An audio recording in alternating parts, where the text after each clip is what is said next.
on the same page throughout. Um, so what I ask is that anybody who was a manager before, just to email me for the 08s and the 07s, just email me and let me know if you're interested in continuing to be the manager. If you can let me know within the next 24 hours, that would be great. And then if any of the 09s are interested, what I can do is I don't have the list yet, but I can send the manager document to Ryan and he can send it out to all the 09 parents, and then you can have a look. And then for that group, I'll give it a few more days, but if anybody is interested in being the manager, you know, just let me know within the next week. And then at some point in December, we'll likely have a manager meeting with myself just before we hit the dome in January. So it won't be a long meeting, but it'll just be something that we can go over the document that I created and then also talk about sponsorship. So if, again, just to reiterate, if those who were managers before could let me know within the next 24 hours if they want to continue, and then I'll send out the letter to all the 09 parents to let you know what's involved. And then sponsorship.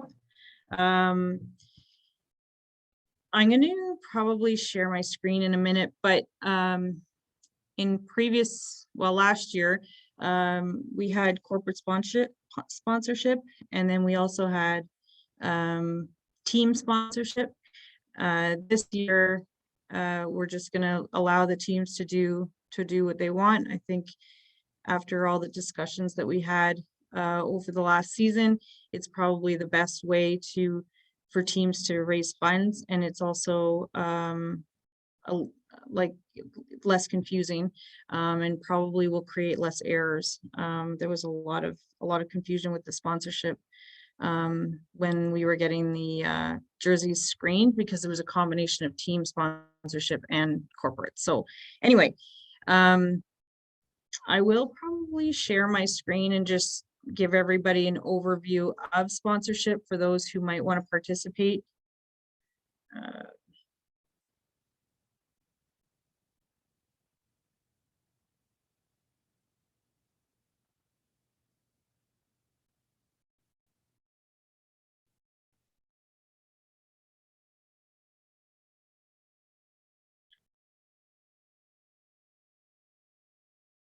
Okay.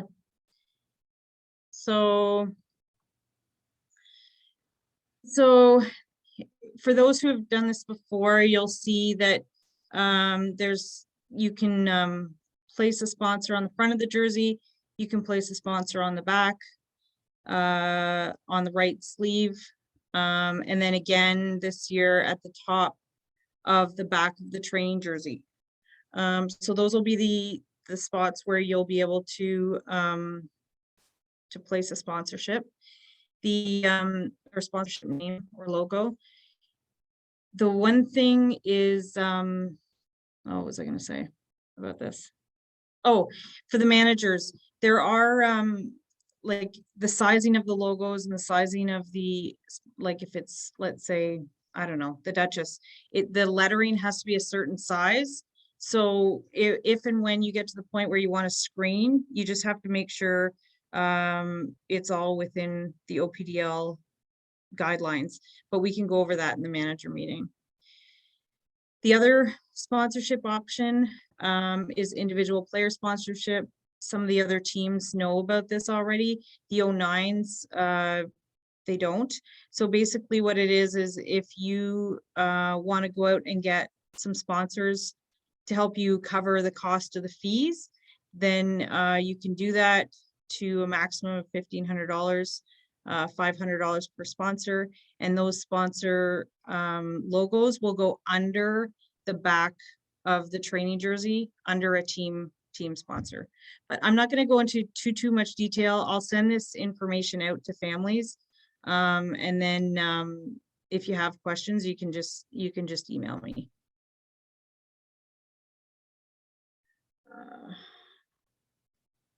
And then, okay, so the next is sort of concussion testing, S&C, GK training, and player evaluation. So I'll turn that over to Ryan. Yeah, so first and foremost, I'm actually going to send an email out probably tomorrow. And what I'm about to say will be in that email, probably a lot clearer context than what I'm going to tell you now.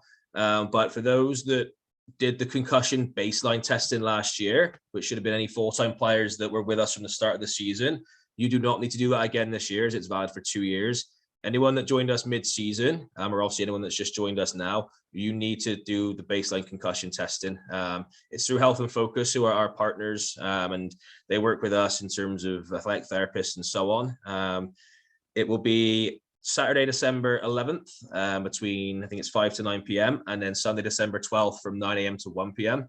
Again, I'll send all that in an email tomorrow. There's a link to sign up, and sort of it's quite simple from there. But obviously, we need to have that baseline test for all of our players. So that'll be there in the email I send as well. It's from actually Coach Julian. There's a concussion protocol, injury protocol. I know a lot of you have gone through this before, but just familiarize yourself with it, because, you know, if next season we get an injury and so on, we're having to ask us questions. It's, you know, it's simple. You need a doctor's note for this and that, and you need a return to play note from concussion and all that sort of stuff. So I will send that out tomorrow, rather than me going into loads and loads of detail about it now. S&C. So there's always been some questions with S&C. I've answered as many as I can of those that have asked me previously. Obviously, for the winter, we've got one S&C session per week. I put in the chat earlier, it's prescribed exercise clinic. That's where we're doing our S&C sessions with one of our S&C coaches.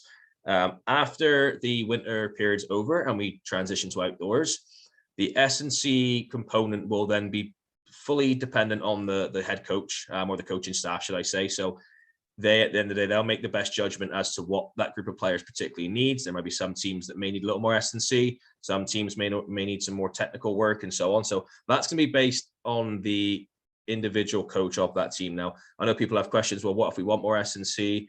I am not opposed to, for example, let's say one team going out and using their own team funds to get an extra S&C session per week. That's fine. But however, do talk to the coach first if that's what the parents would like, or let's say you go through a team manager, because again, we also need to think about workload and so on, and that's part and parcel of the reason we do things. Coach Julian's great with that stuff, with the workload, and sort of we'll touch base on the app as well, probably a little bit later on.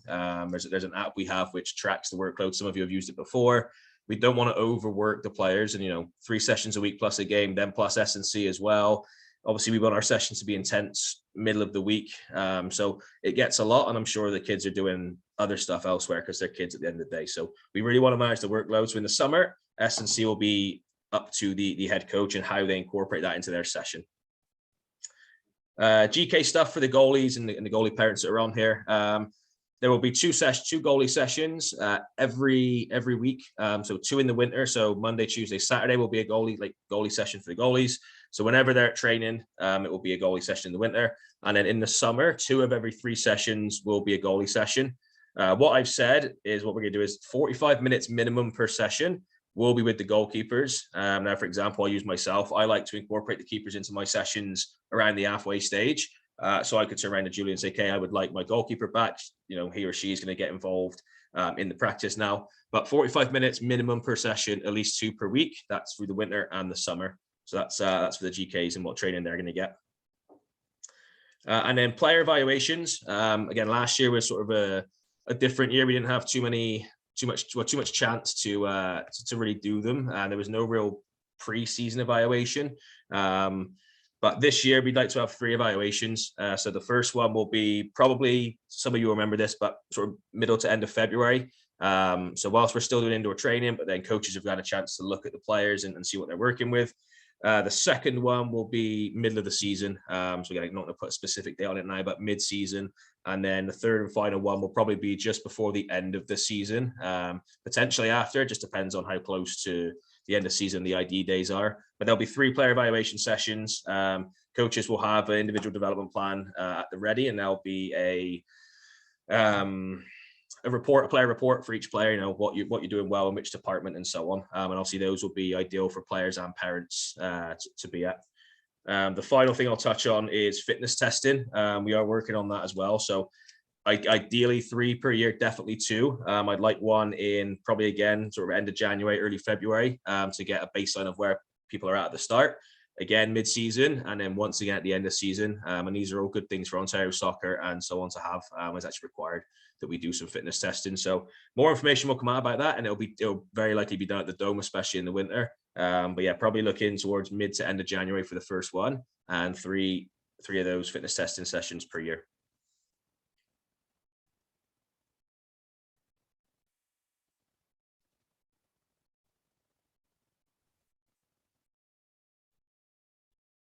Okay, the next bit I wanted to talk about is just some sort of admin stuff and sort of the culture that we're trying to create. So a bit of both. But it came to my attention at throughout the season and definitely at the end of the year that there were some players on the OPDL teams, probably in competitive and development too, but I was made aware of it in OPDL where some of the players didn't get along, some of the players didn't like the coaches, they were disrespectful. There were parents yelling at match officials, other parents. I mean, the sort of list went on. So we sat down and we talked a lot about what we wanted to see out of our own club and the culture that we wanted to ensure for 2022. So some of that is what I'm gonna go over now. So a lot of what I want to cover is sort of an expectation that we have from a club standpoint, and just so that at the end of the day, everybody is respectful of the program, of the players, of the coaches, of the match officials, everybody. So for KU, the expectation for the players are on the team is to be supportive of each other, be positive, and to train hard. For the coaches, we expect them to plan and deliver prepared sessions and create a positive training environment. And for the parents, our expectation is that they're positive, irrespective of your child, other players, coaches, match officials, and the opposing team. Unfortunately, there were situations where all of those things from players, coaches, and parents, it didn't happen this year. And I'm hoping by the end of the 2022 season, I don't hear about anything like that again. So I just wanted to share my screen again and just go over the contract that your kids signed. But it also talks about parents. So just give me one sec.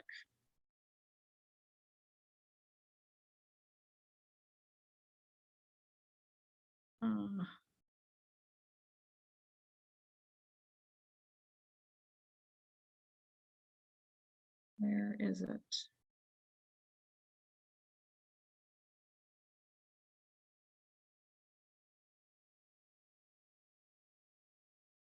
Sorry, too many tabs open.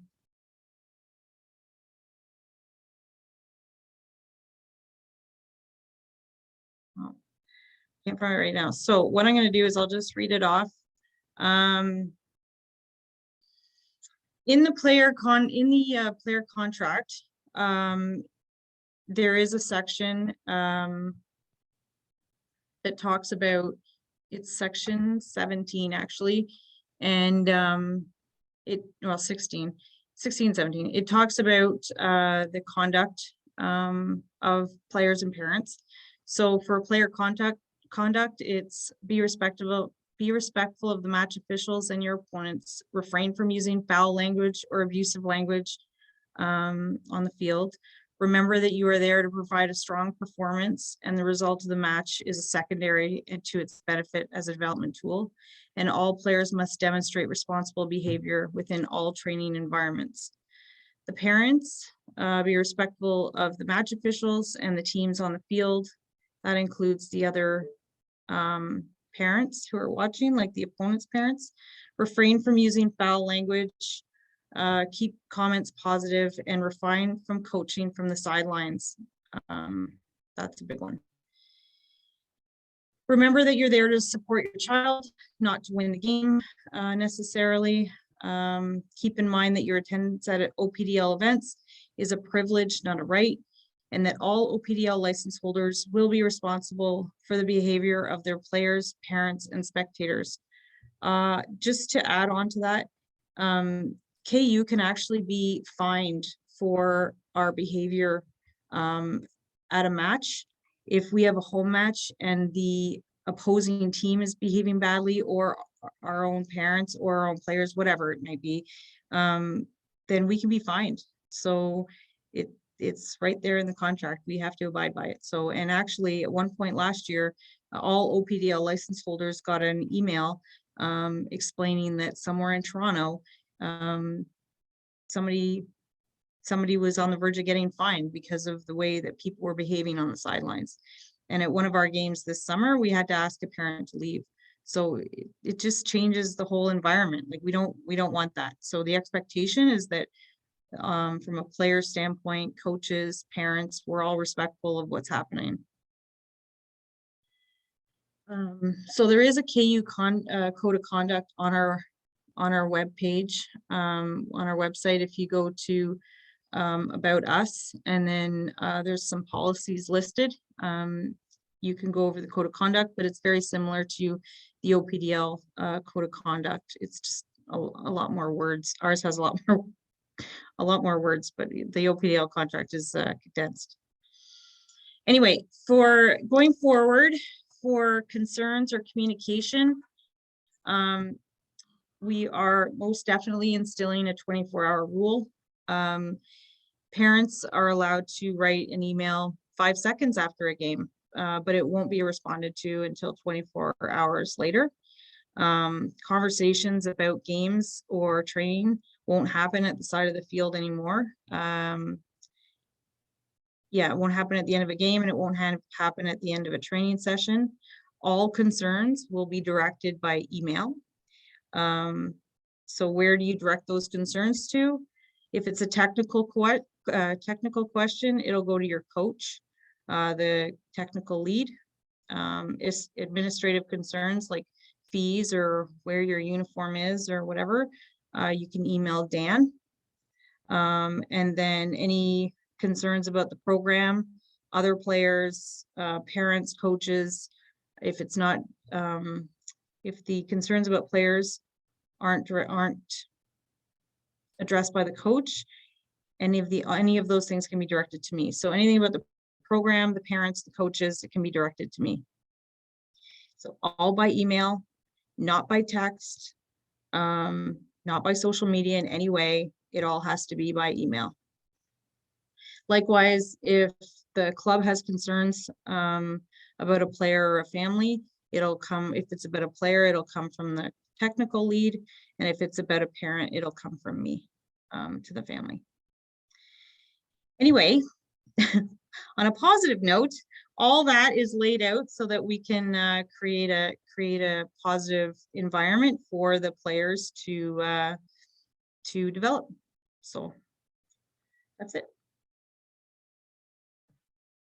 Yeah, I just want to jump in quick. Yeah, before we go questions, just want to jump in on the last sort of thing Andrew mentioned there with the concerns.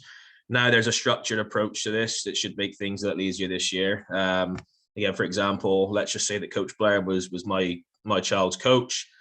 I could go to Coach Blair if I had, I had a question about where my child plays, why is he playing center midfield? Is there a reason, or can maybe they play a different position, or what's the rationale behind it? That goes to obviously the head coach. So anything technical, straight to the head coach.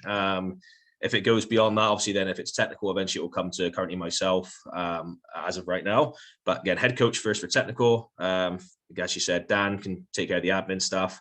Again, any issues whatsoever about a player, parent, the program, a coach, whatever it needs to be, straight to Andrea. And in that way, everyone knows where to go with any concerns. Not to put a downer on that, but it's straightforward, it's structured, it's clear, concise. Everyone knows what's happening and we're all on the same page. So I think that's important. And for me, last year was, yes, there were ups and downs, but the most important thing was just seeing the kids out on the pitch, and we can't lose sight of what we all do this for. You know, obviously you guys, I know, obviously you guys are paying the fees and putting your time and effort into taking the kids there. Us as coaches and admin staff are putting our time in to make things happen. And at the end of the day, we all do it for the best of the kids, and that we have their best interests at heart. So let's never lose sight of the fact that, you know, whilst the kids are out playing, having a smile on their face and developing as footy players, that makes it all worth it. So yeah, that's pretty much it from me. If you have any questions, feel free to pop them in the chat. Andrew, I think there's one in there just about if the dome gets closed, like regards to COVID. Yeah, good question, especially with the numbers we have. I think it would just be the same as what we did last year, in that we would look at, you know, if they're going to close it for a couple of weeks, then we, I don't know. Basically, I think it's going to be the same as what we've done for the past 2 years, in that if we are not allowed in the dome anymore, then we will look at the fees and refunds and stuff like that. Last year we gave refunds on a monthly basis.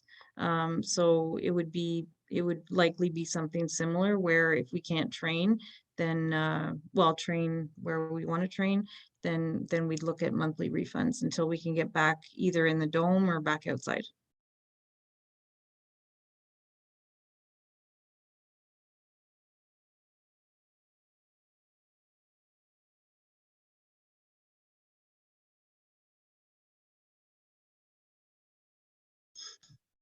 Blair, there was a question in there. It said for you. I can sort of touch on it if you want.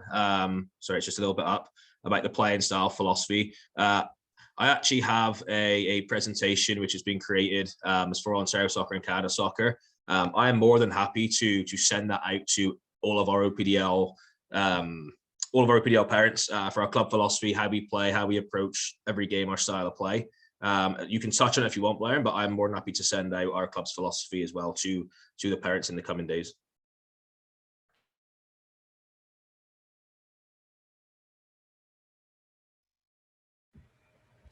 Yeah, actually, I have something for tonight, but just to touch a little bit of philosophy of playing style play philosophy. So if you are okay with that, if you have time, I can do that too. Yeah, go on, take it away. Okay. Can I share my screen, Ryan? You should be able to already, I think.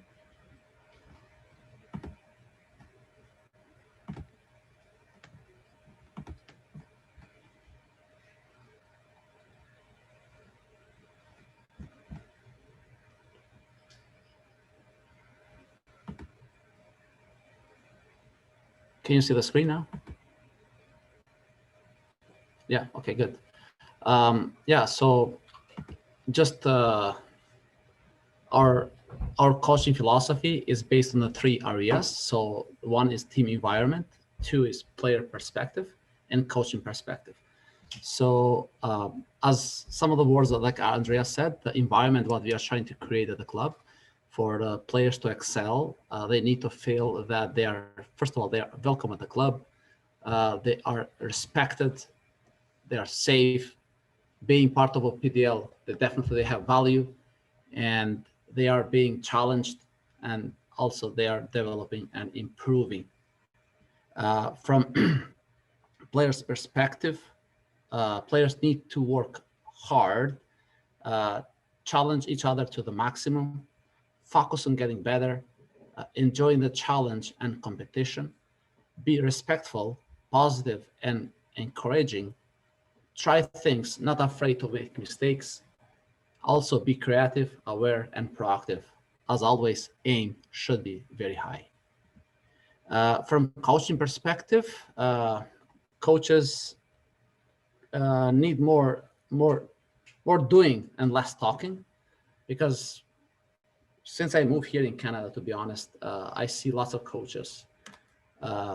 They're doing talking more than letting them kids play the game. So basically, what I'm trying to say at this point is more doing than less talking. So basically, kids are there to enjoying the game, enjoying the practices. But again, it's about them. So basically, we will need them to play more and then less listening to the coaches. So basically, positive players doing well, creative, not afraid to try things, professional and organized, passionate as well. Keep coaching points short and sweet. Find balance between freeze and create. This is something when the coaches has to correct some things. So have to freeze players on certain points of the session and then let them play as well. And coaching over the top. Playing style characteristics. So this is the question what I got this one. So build up from the back and through the middle. This is one of the key things what we need to improve. So when our goalie has the ball, so we need to play out from the back. Controlling the tempo. There's another good point that we need to control the tempo all the time. Quick ball movement. So as long as we try to play the ball as fast as we can, so we can unbalance opponent players. Switching the play, 1 versus 1, creativity, aggressive mental toughness, pressure in opponents whenever is possible. So just those are some short things like I could say right now. Because of the meeting is different type of meetings. It's not mostly technical, but when we have a chance, we definitely will have more time to discuss during the month of January or later on. So we will describe all playing style characteristics, what we are expecting. Also, things that require zero talent. So this is for all our kids. So being on time required zero talent. Work ethic, zero talent. Effort, zero talent. Body language, no talent needed. Energy, attitude, being coachable, being prepared, and doing extra, all those things require zero talent. So if anybody has any questions.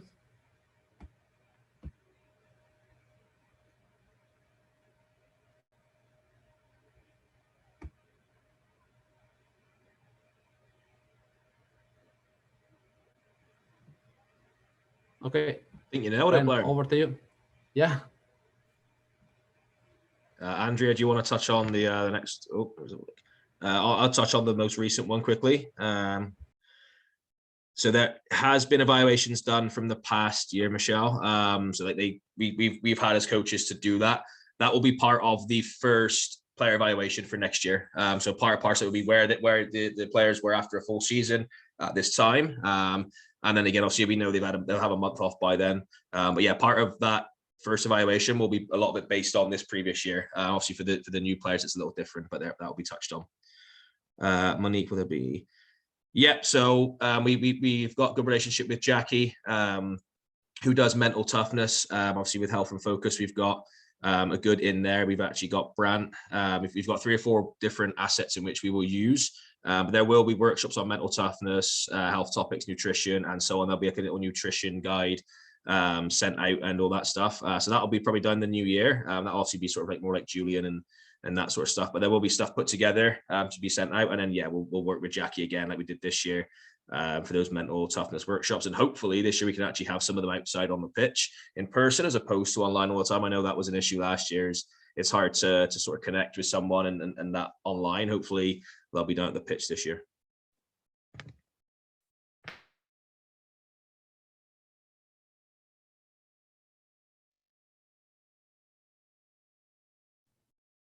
Okay, I'll touch on the question about hiring coaches. Yeah, we are. So in the beginning, we were focused on trying to get a TD. Well, not trying to get a TD. First of all, I'd like to say Ryan has done an amazing job as an interim TD. He's done a fantastic job. Anyway, but Ryan is going to take 2 OPDL teams next year. So long term, he can't be interim TD forever and take 2 OPDL teams. He's been a fantastic coach and like I said, a fantastic interim TD. It's been a pleasure to work with this summer for sure that role, and I think the team that we have, despite some criticisms, the team that we had in the office did the best we could getting through the season, and Ryan did a great job on the field. So anyway, so initially we were looking to hire a TD, and that process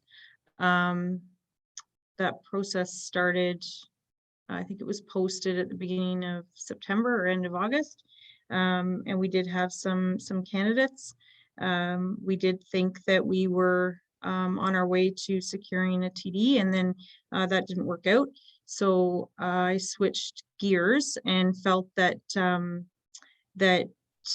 because we were looking at having at least 6 OPDL teams, I needed to find another coach. So in the last few weeks, the primary goal has been to try and find another coach to help support the OPDL program. So we have had some coach come down.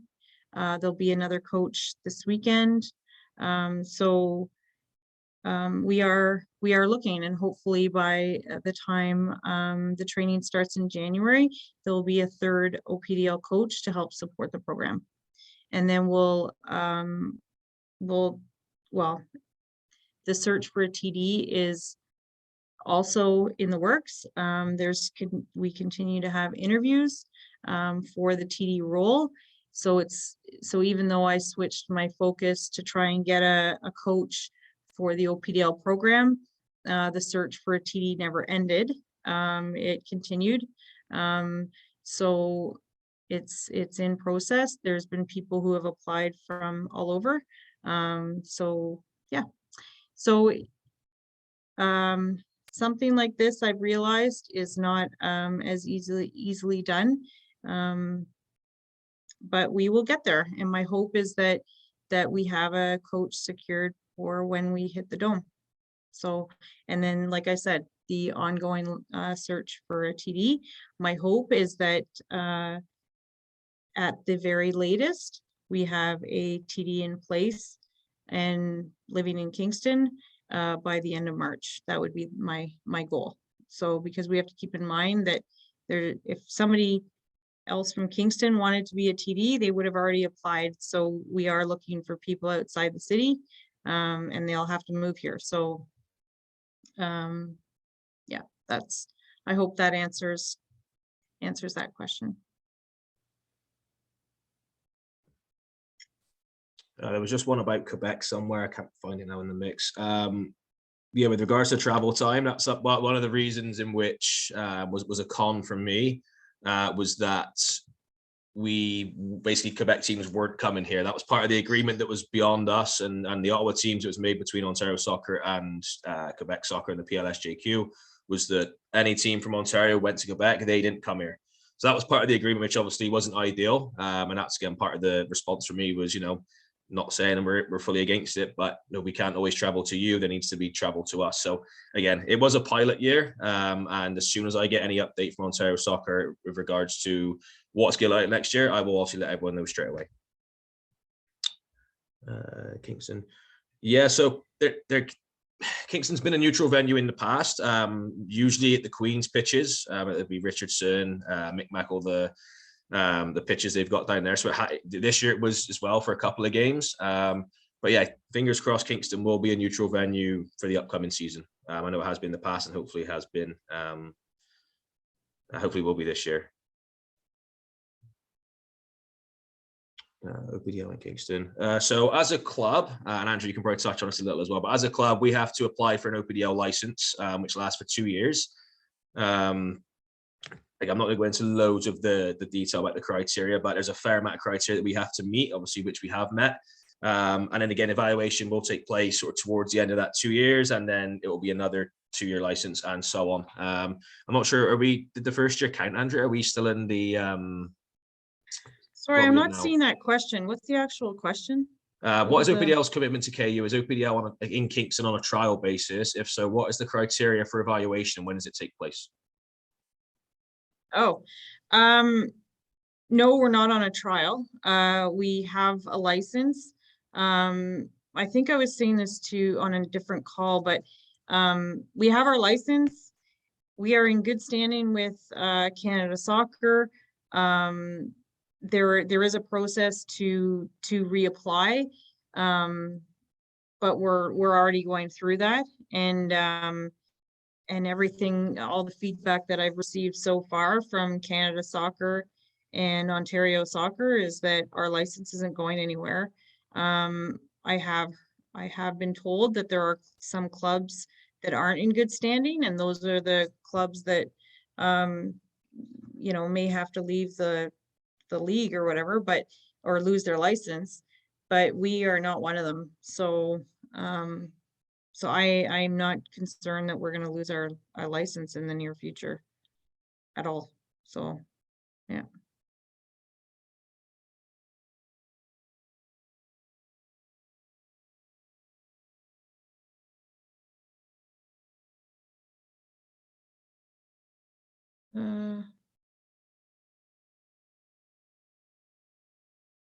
Yeah, sorry, I'll answer this about the updates. Dan did start a newsletter. I think he's maybe sent out one or two. But yeah, we can definitely send out more regular updates and make it maybe a monthly thing or something like that, so that I don't know, it's so that it feels like you guys are more in the loop with what's happening throughout the year. And hopefully the updates will include everything from, recreational soccer to OPDL as well, so that everybody knows what's happening in the club as a whole, as opposed to making it, I mean, that's been a goal for a while, but we don't always succeed, but we're going to try and be better at it next year, is that it's really one big club. It's not, we don't want the programs to be separate. We want it to be one big club. Like, yes, there's OPDL, yes, there's competitive, yes, there's development, yes, there's recreational, but it would be nice if it's just really one big club. So when Dan sends out the newsletters, we'll try and make sure that it covers everything. Just that one before the last one. Yeah, Leslie, I started the recording a little bit late, but I'll fire across the recording to you, and I can give you a summary of the first 3 or 4 points as well.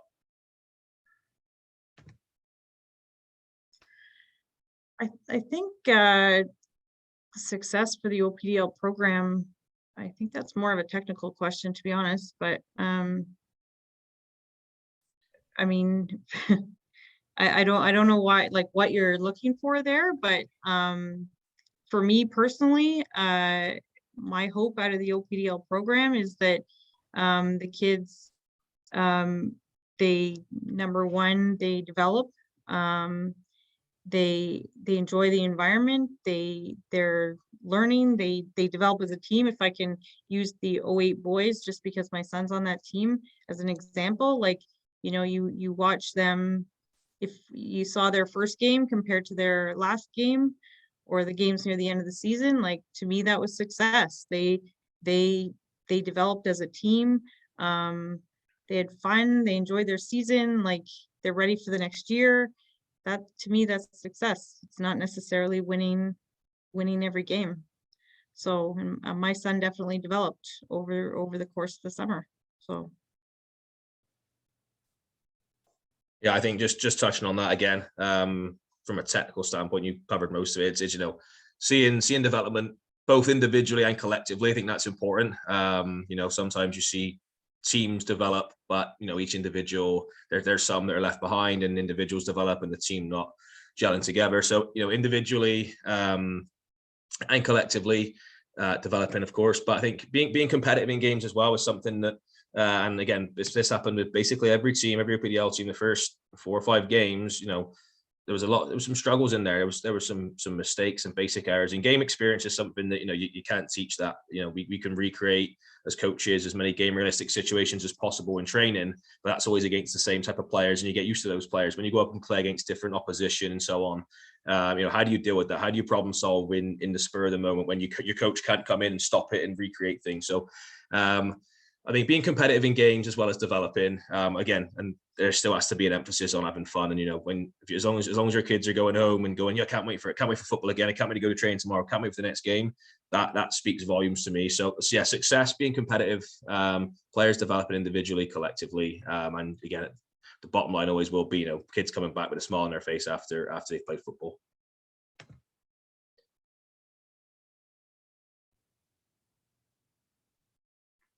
So I think yeah, position specific training. Again, this is going to be down to the coach. So I'm sort of doing my part as we speak, as the interim TD. But again, the new TD will have a curriculum and so on. So the OPDL coaches will have something from me saying, here's like a 3-week cycle for us, whether it be attacking organization, defensive transition, and all the topics. I could chew your ear off all day about it. That's up to them then in general to go, okay, tactics. So if we're working on defensive organization, maybe we play a low block and getting the players to understand how to play a low block and so on. Position specific, again, that's part and parcel of it. Also, that'll be down to assistant coaches as well, to what we call ghost coach. So as the session's going on, can you be a ghost coach and sort of really work with a couple of people, maybe just the fullbacks for one session, on where they need to be during that particular phase of play. So that's all down to the coaching staff. I know obviously you've been 07s last year. This year now, where the 07s are U15, this is right on the threshold now of where tactical stuff really comes into play. You've learned your technical detail by now for the last little bit. This is when tactics really comes into play.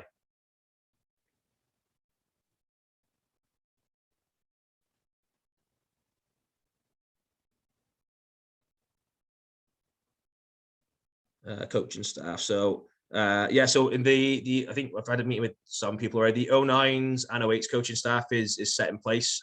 So the 09 boys and the 08 boys will be coached by Coach Blarim, and then the 09 girls and the 08 girls will be coached by myself.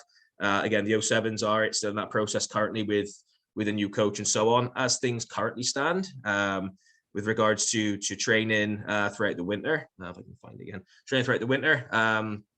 Coach Blair will be there, as will I, at every session. Either one of us will be there each 07 session, and then coaches Ralph and Hank will be there with the boys, and Coach Caitlin will be there with the girls. Again, this will depend on the next little while with what happens, but that is as things currently stand. What was the highlight of last season? Yeah, so really good question, Danny. I like that. Highlight of last season is a tough one. One of the things that always comes to mind is the first OPDL home game we had, and just seeing the pitch set up, and something we've worked towards for a couple of years, and actually having that. There's a few games. I'm going to be biased and pick the team that I was working with, but the 07 girls went to Oakville, who were the only unbeaten team left in the league, and went and beaten 3-2. Just for me, it wasn't about the game. It wasn't about, that they were outstanding. It was about just the end of the game, where they realized what they'd done. And it was just seeing all 16 players again collectively come together. And the emotions and the scenes after the game were incredible. So that would be my highlight, being biased to that team as I coached them last year. But yeah, as a whole, first OPDL game, but also the last OPDL games everyone had at home, and sort of seeing the disappointment in, we've got to wait another so many months to play our next game. So just, seeing the kids out there having fun will always be the main thing for me. I don't know about you, Blair, if you've got a highlight you want to share with everyone, but. Yeah, actually, it was a good season overall. Comparing to the teams that have been playing for a long time, for us, it was very first time playing at this level.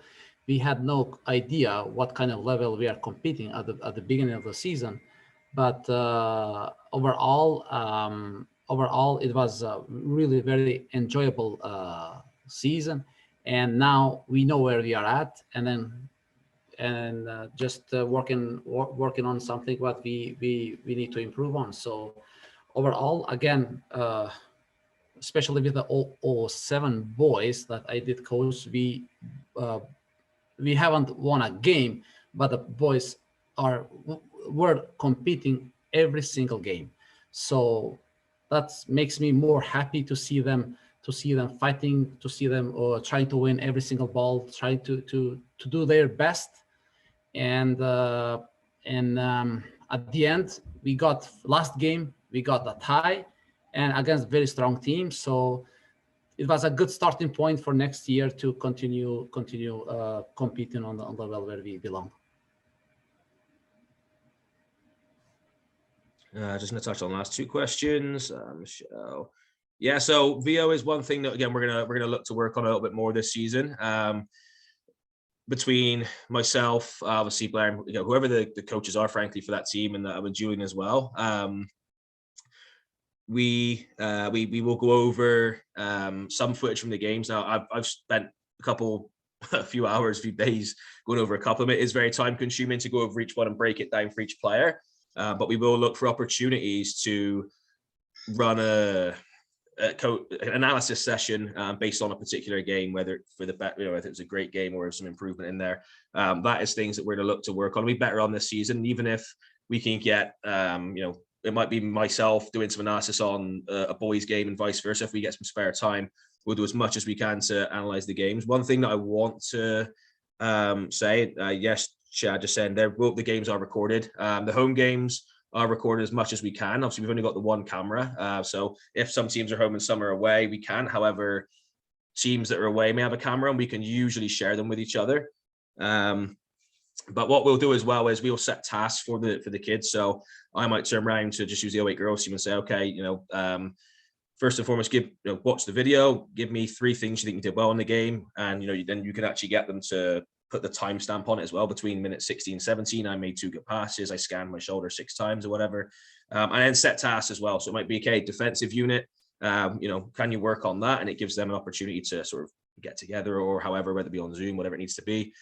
So yeah, lots of tasks we're going to set as coaches and be a little better and a little more proactive with that this year, because we haven't got enough time to analyze every game and every minute, but we can give the players tasks themselves in which they can go. And it's very beneficial to watch those games. And as well as watching, one thing that for the new parents is you'll see me preach a lot is try and watch games on TV. Go and watch the Premier League, the Canadian League, the women's team, the men's team. Watch it all because it's beneficial and you'll learn a lot from it.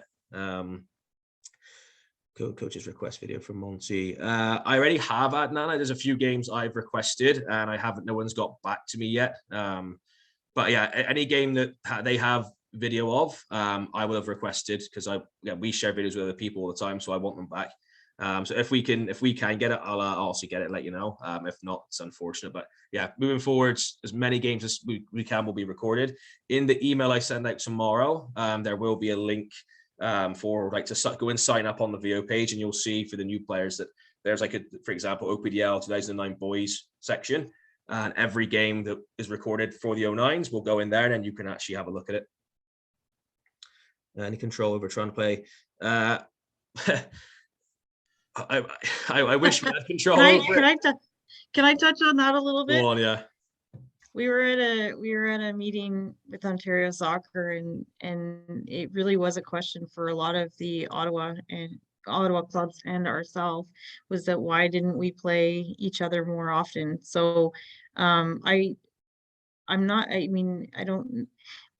scheduler did the best she could this summer, but she's definitely received feedback as to us wanting to go to Ottawa and vice versa. So hopefully next year we'll be able to play some Ottawa teams, but keep in mind too that she had to put out the schedule and we kind of had to go with it, whereas hopefully in 2022 Ryan will get the schedule, and then the coaches will all sit down and look at it. And then there is a bit of a frenzy of, from what I understand, pre-pandemic of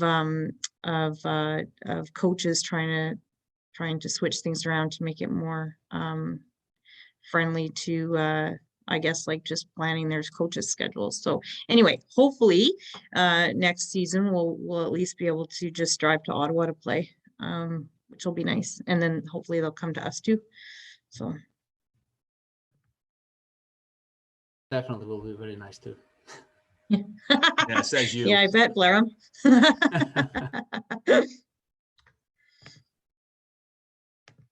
Well, brilliant. I think that's pretty much it, guys. Again, if you do have any questions you think of after the call, feel free to fire me an email or fire Andrew an email, and we'll answer them as soon as we can. So appreciate taking the time to come on. Hopefully you got the information that obviously you were looking for. And again, look forward to seeing everyone on Saturday, and looking forward to a positive, successful second proper season in OPDL. And yeah, watching the kids develop and have fun. So appreciate it, guys. Enjoy the rest of your evening.